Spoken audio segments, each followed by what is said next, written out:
Mag-marinate ako ng isang buong manok. Magluto ako bukas ng lechon manok. So, first time kong magluto ngayon. Ito yung mga ingredients na ilalagay ko sa manok. Meron tayong soy sauce, fish sauce. Since walang fresh na calamansi, nabili ko sa Seafood City dito sa Vegas. Itong ganito na 100% pure juice. No sugar added. So, calamansi ito. And then, garlic powder, salt, onion. Then, lagyan ko ng isang piraso lang na Knorr chicken cubes. Ito. And, onion. And then, meron akong nabili na lemongrass sa Seafood City dito sa Vegas. And then, meron tayong spring onion, garlic, and ginger.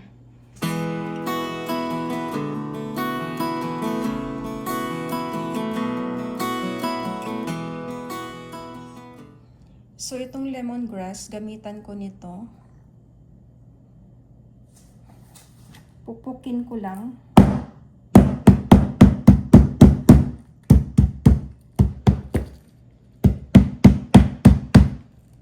So, nandito na yung buong manok. Hugas na to siya. Pupunasan ko lang kasi medyo basa siya.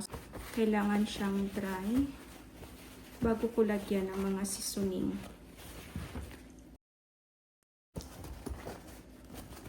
So, punasan lang to siya ng maigi.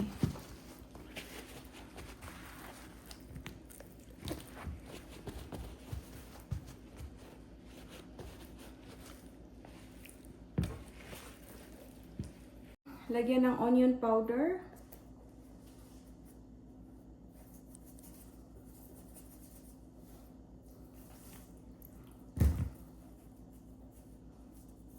Pati dito sa pakpak niya. Lagyan.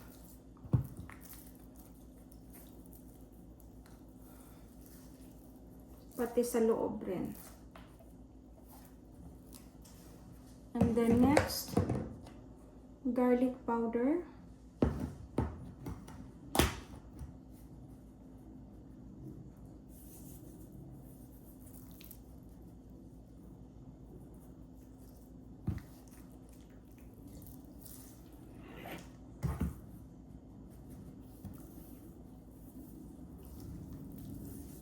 Yan.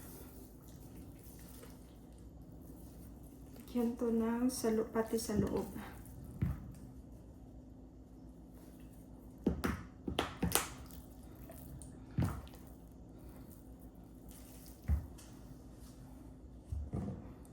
And then, lagyan ko rin ng ito. Knorr cubes. Isa lang. Isang peraso lang. Para tumatalab yung lasa. Yan. Dudurugin ko lang siya. Ganito. Ipahi dito.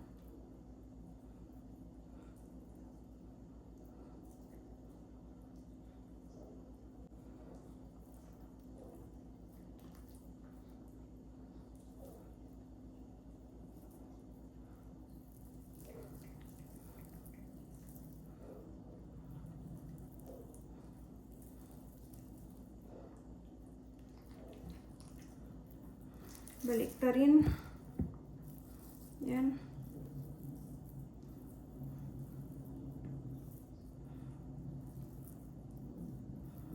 Dito sa may pakpak.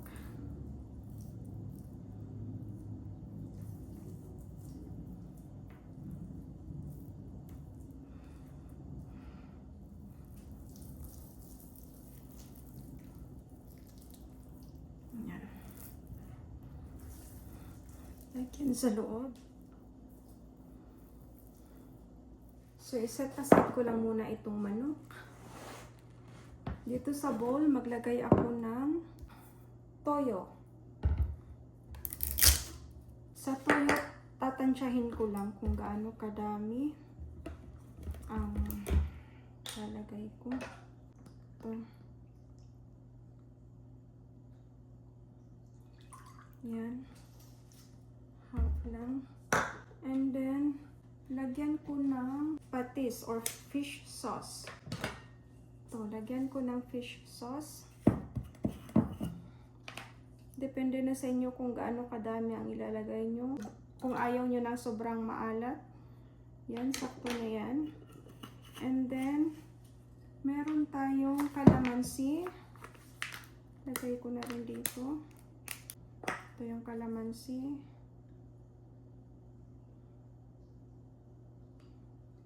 Para masarap. And then, lagyan ko ng onion powder. Kunti lang. Garlic powder.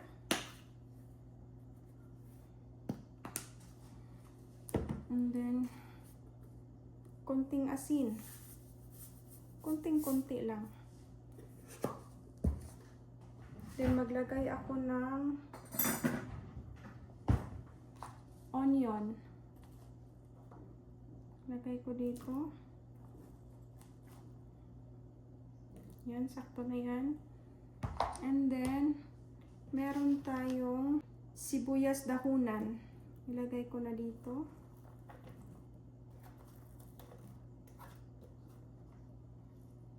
Sibuyas dahunan. And then, meron akong sobra na Knorr cubes. Isama ko na rin dito. Haluin lang siya.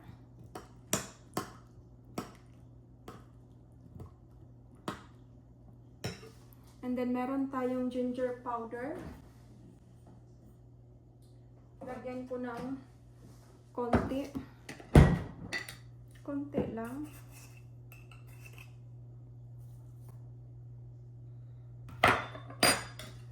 Ayan. Haluin lang siya.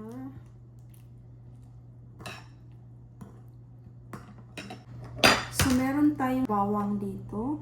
Ayan. Ilagay na rin natin dito. Bawang. And then, meron din tayong luya. Ayan. Lagay na rin natin dito para pag marami siyang mga ingredients, mas lalong masarap, tumatalab yung lasa. Lalo na imamarinate natin ito overnight.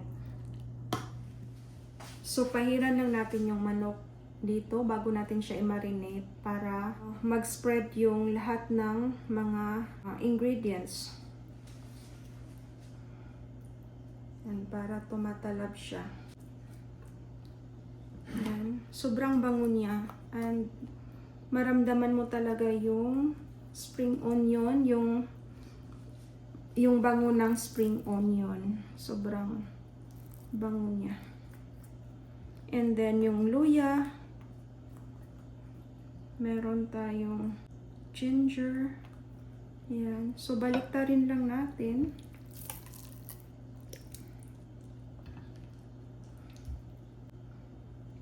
Yan.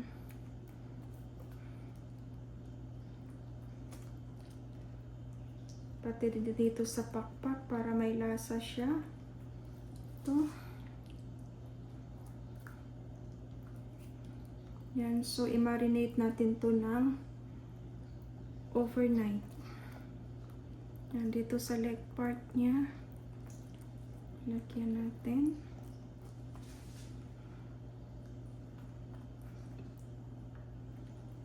Yan. Pati dito sa loob. Yan, lagyan natin. Dito sa loob. Para meron siyang lasa. Yan.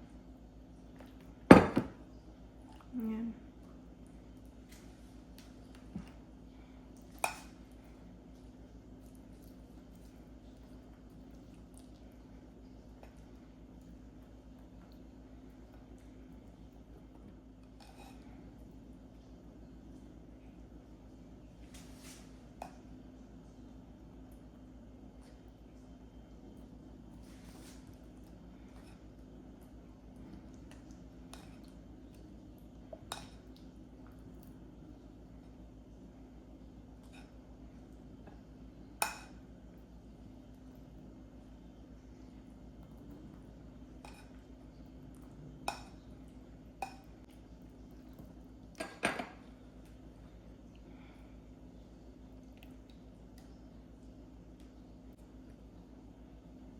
Yan, ilagay na natin to dito.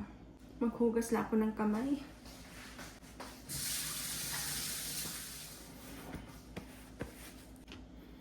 So, dito meron akong spring onion. Ilagay ko sa loob ng manok.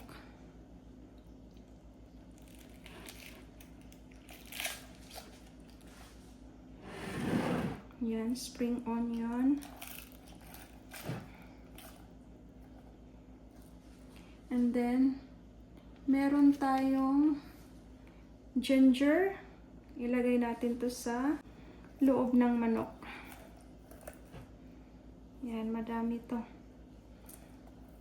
Para mabango. And then, meron tayong lemongrass. Yan. Hiniwa ko na siya. Lagay natin dito sa manok. Sa loob ng manok. Yan, ang dami niya.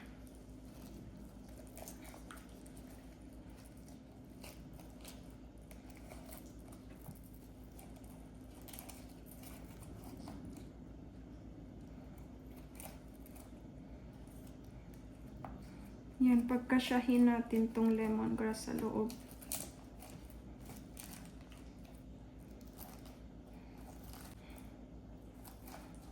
Ayan. And then, meron tayong garlic. Yan, garlic. Lagay natin dito sa loob. Para pamango.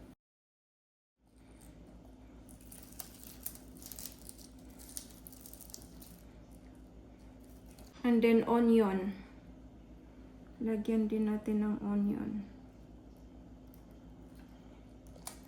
Ayan. So, bukas, tatalian ko to siya. Wait. Final. Lagyan pa rin natin to. Ayan. Budbura natin to. Para meron siyang lasa sa loob.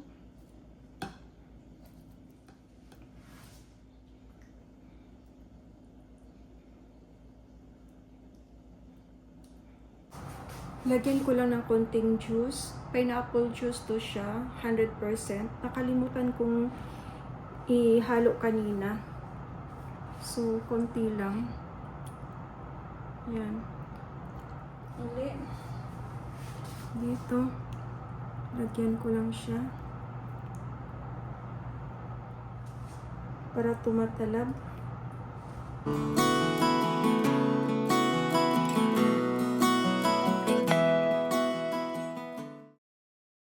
So, balutin ko na yung chicken para ilagay ko na sa ref.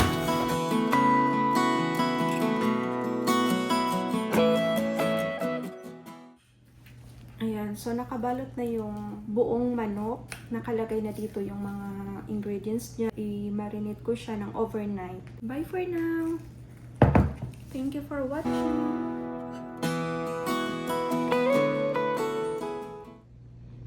Tinransfer ko yung manok kaninang umaga dito sa bowl para masok yung lahat ng mga ingredients niya dito. Pero binaligtad ko na to siya. And then, dinagdagan ko na konting toyo kasi nilagyan ko siya ng pineapple juice kagabi.